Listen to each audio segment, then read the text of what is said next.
Hello everyone, at dahil pasukan na nga, ayan, meron pa binigay na school supplies ang ating mahal na local government. So ito yung para sa grade 6.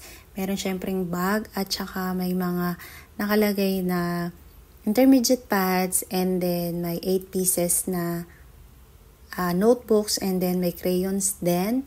And of course, meron ding whiteboard, and meron ding pencil case. And dun sa loob ng pencil case, ang nakalagay dyan ay lagayan ng alcohol at saka mga markers and ball pens.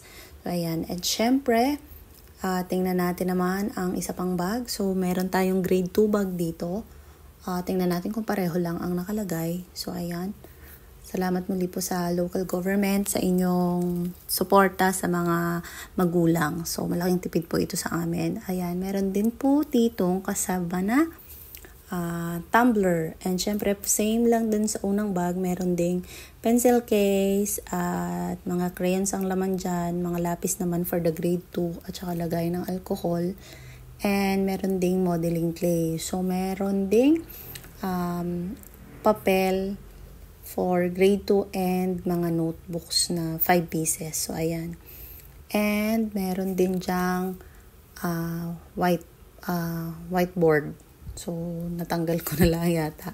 Siyempre, tingnan natin ang itsura ng tumbler. So, ngayon may tumbler. Last year ay mga USB naman ang nakalagay dun sa learning kits nila. So, ayan. Ang ganda ng tumbler. So, may mga gamit na ang mga bata. So, ayan. Kailangan lang nating lagyan ng pangalan para hindi magkapalit-palit dahil sila ay magkakapareho. So, tingnan naman natin yung sa isa. So, halos pareho lang din yung laman dun sa naunang bag. So, ayan. At maraming pong salamat muli. So, good luck sa mga mag-aaral ngayong 2024 and 2025. So, aaral na lang sila dahil meron na silang mga school supplies. So, yun lamang po, at maraming po salamat muli sa inyong panonood. Mag-iingat po kayo palagi.